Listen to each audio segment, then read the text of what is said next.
Communication is at the heart of everything we do as a human. Whether it's in the workplace, with our family, or even alone in the mirror, we express thoughts and feelings. Much of what I do as a professional involves helping people become aware of what they are unconsciously communicating and applying that a little bit further with the aid of a filter. You probably know someone who needs a filter. Hi and hello, and welcome to Prison Coaching, where we talk openly and honestly about the things that keep us from being our best. I am Jennifer, a professional coach, here to share with you why working together is sometimes better. Hopefully, if you answered yes to that person, whoever you know that needs a filter, hopefully that person isn't you.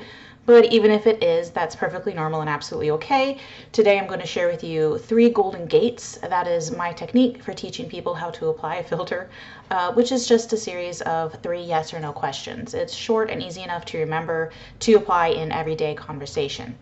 So the perfect way to apply this principle, these 3 golden gates, is to pause before you speak. Ask yourself, is it true? There are virtually no situations in life, I do say virtually, but that rule typically doesn't need to be bent. Even in cases where you need to be diplomatic or tactful, you can use redirection, you can use deflection. Those principles work wonder. People who gossip tend to bend this rule of is it true? Remember, the rule is not is it plausibly true, or does it sound like it could be true?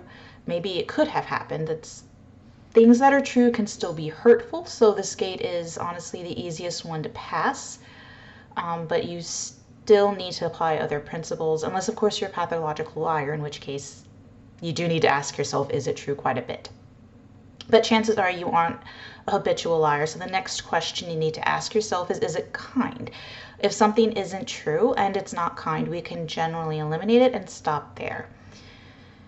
Unless, of course, you want to give yourself the appearance of being a bully.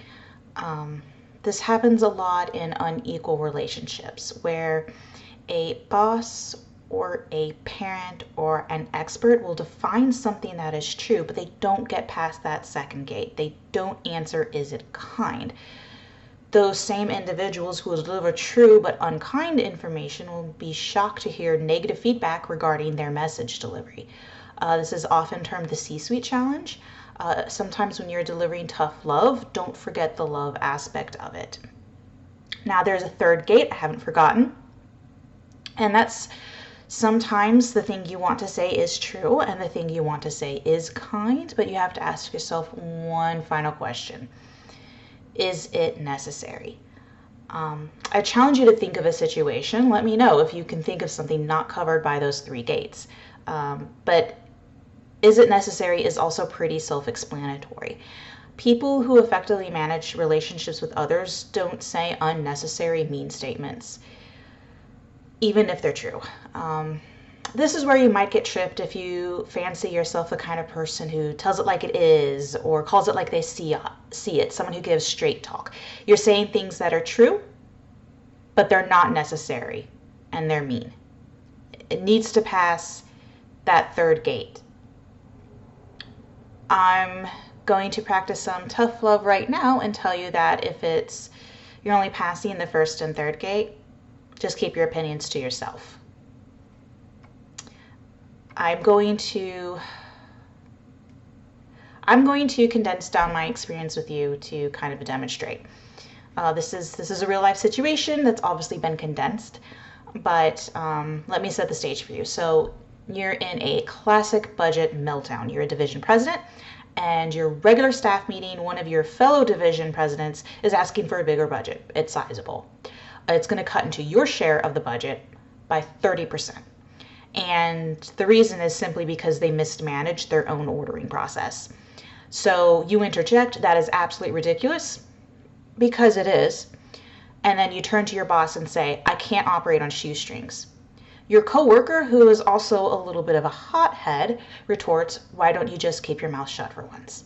Your boss quickly intervenes and the issue is saved for later, but you find yourself mumbling among your other division presidents who are also not ready to fork over their budgets, and someone notes that the frivolous spender is remarkably absent. He's probably trying to make his case to the boss right now.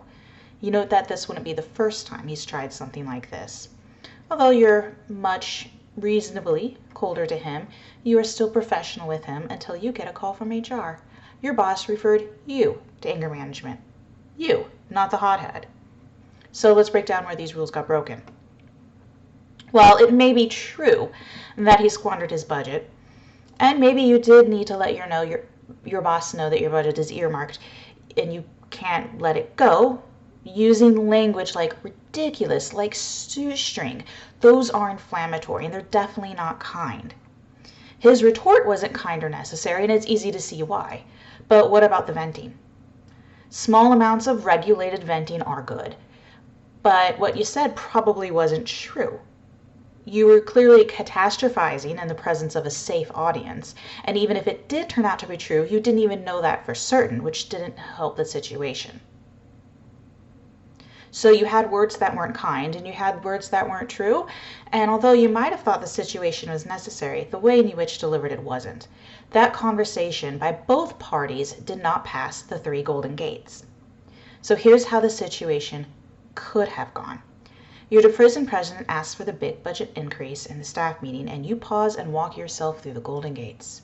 You breathe in and say, "Unfortunately, my division doesn't have funds to spare as we took the brunt of last year's reduction."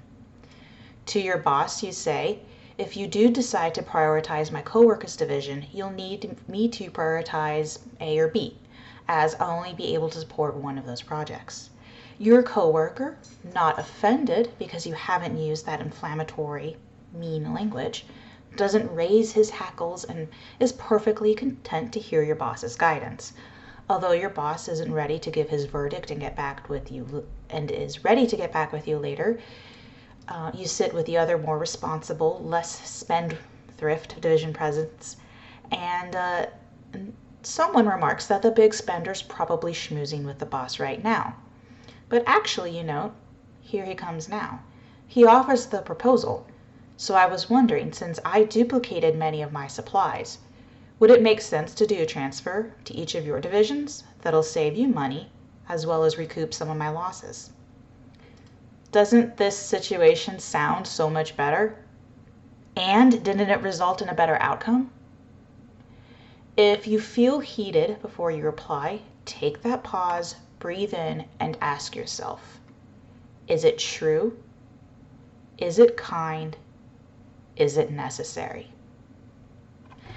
Thank you so much for watching. If you'd like to see more, please hit like and subscribe. Be kind to yourself and good to others.